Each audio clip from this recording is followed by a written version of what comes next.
بسم اللہ الرحمن الرحیم۔ دوستو، بہت سارے لوگ ایسے ہیں، یا یہ سمجھ لیں کہ بہت سارے گھر والے ایسے ہیں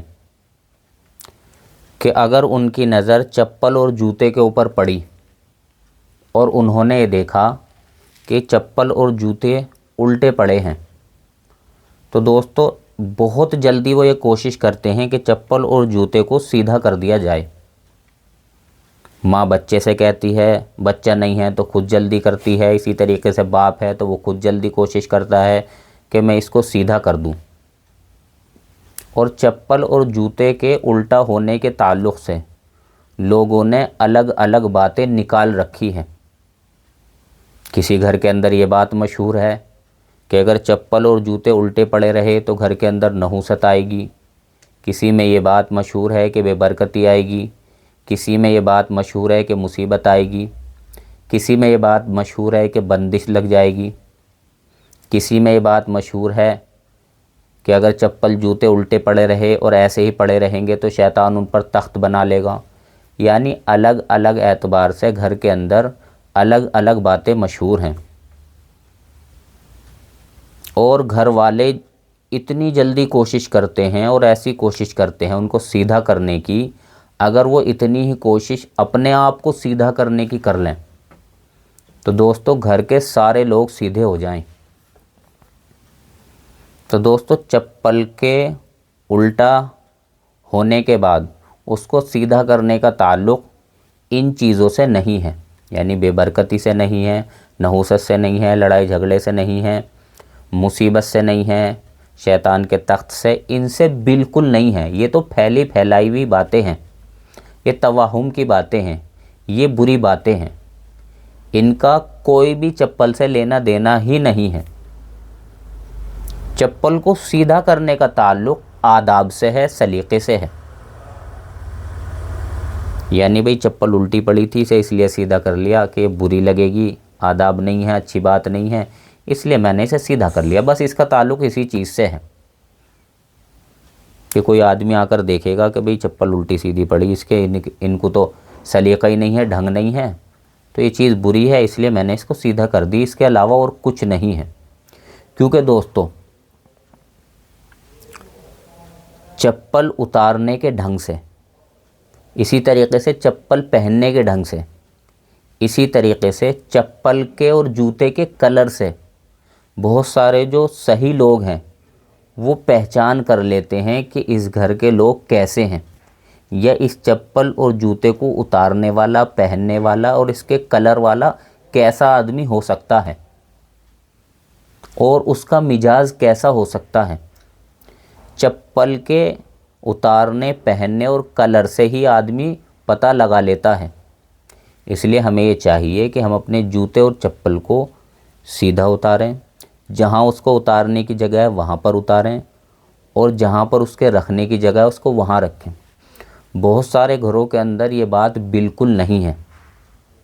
بس چپل کہیں بھی اتار دی، کیسے بھی اتار دی، جوتے کہیں بھی اتار دیے، کیسے بھی اتار دیے۔ اب اگر ایسے حالات میں کوئی آدمی مہمان آتا ہے اور وہ دیکھتا ہے کہ بھئی چپل ایسی پڑی ہے، جوتے ادھر پڑے ہیں، ایک جوتا اس کا یہاں ہے، ایک جوتا وہاں ہے، تو وہ اندازہ لگا لیتا ہے کہ اس گھر کے لوگ ادب والے نہیں ہیں۔ تو اس لیے چپل اور جوتے کا ادب کا تقاضا یہ ہے، سیدھے اتارو، جہاں اتارنے کی جگہ ہے وہاں رکھو، یا جہاں پر رکھنے کی جگہ ہے انہیں وہاں پر رکھ دو۔ اسی لیے کوشش یہ کرنی چاہیے کہ ہم ساری چیزیں آداب کے ساتھ خود بھی کریں اور ہمارے بچے بھی کریں۔ اسی لیے دوستو اگر بہت سارے گھروں کے اندر یہ بات نہیں ہوتی، جس کا نتیجہ یہ نکلتا ہے کہ جب یہ سارے لوگ اکٹھا ہو کر جمعے کے دن مسجد میں آتے ہیں تو آپ اندازہ لگائیں کتنے بے ڈھنگ کے اور بے سلیقے سے اور بے ادبی سے یہ اپنے جوتے چپل مسجد میں اتارتے ہیں اور رکھتے ہیں، کہ جب مسجد سے نکلنے کا مسلمانوں کا ٹائم ہوتا ہے تو ایک جوتا یہاں پڑا ہے، وہ ڈھونڈ رہا کہ بھئی میرا ایک جوتا نہیں مل رہا، تو لوگ کہتے ہیں بھئی جب باہر جا کر ڈھونڈ لے، باہر بھی نہیں ملا تو کہیں گے نالی میں دیکھ لے۔ ایک ادھر جوتا کسی کا ادھر ہو گیا، کسی کا ادھر ہو گیا، کسی کی چپل وہاں پڑی، کسی کی وہاں پڑی، دوستو اگر ایسے حالات میں کوئی غیر مسلم آ کر دیکھ لے اور جھانک لے کہ مسلمانوں کے چپل جوتے اتارنے کا ڈھنگ اور سلیقہ کیسا ہے، تو دوستو کتنا برا اثر لے گا، بہت ہی برا وہ اثر لے گا کہ یہ لوگ عبادت کرنے آئے ہیں اور ان کا طریقہ اتنا زیادہ برا ہے۔ تو اس لیے ہمیں گھر کے اندر اگر ہم اس چیز کی عادت بنائیں گے کہ ہر چیز کو طریقے سے اتاریں گے، طریقے سے پہنیں گے، طریقے سے رکھیں گے، طریقے سے اٹھائیں گے اور طریقے سے پھر استعمال کر کے وہیں رکھ دیں گے، اگر اس کی عادت ہمیں گھر کے اندر ہو گئی تو دوستو پھر جب ہم چاہے مسجد آئیں یا کہیں مہمانداری میں جائیں یا اسی طریقے سے کہیں بھی جائیں ہم اس چیز کو گھر کے طریقے پر ہی کریں گے۔ اور اگر گھر کا طریقہ ہی بگڑا ہوا ہے تو دوستو چاہے مہمانداری میں جائیں یا مسجد میں جائیں یا کہیں بھی جائیں، ہمارا وہ طریقہ نہیں نکل پائے گا۔ اس لیے ہمیں اس بات کی کوشش کرنی چاہیے کہ ہمیں جوتے اور چپل کو طریقے سے اور سلیقے سے پہنیں، سلیقے سے اتاریں، سلیقے سے رکھیں اور سلیقے سے ہی استعمال کریں۔ اور یہ بات اپنے دماغوں سے ہم اس بات کو بالکل نکال دیں کہ چپل اور جوتے الٹا ہونے کا تعلق بے برکتی سے، اسی طریقے سے مصیبت سے، لڑائی جھگڑے سے، ان سے نہیں ہے، اس بات کو دماغ سے نکال دیں۔ دوستو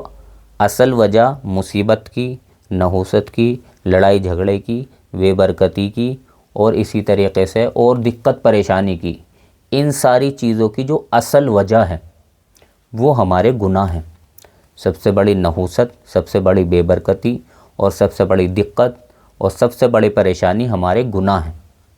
تو ہمیں پوری زندگی اسی بات کی کوشش اور محنت اور فکر کرنی ہے کہ گناہ ہماری زندگی سے نکل جائیں، سب سے زیادہ اس کی کوشش کرنی ہے۔ اللہ تعالی ہم سب کو صحیح سمجھ کی توفیق نصیب فرمائے۔ وآخر دعوانا الحمدللہ رب العالمین۔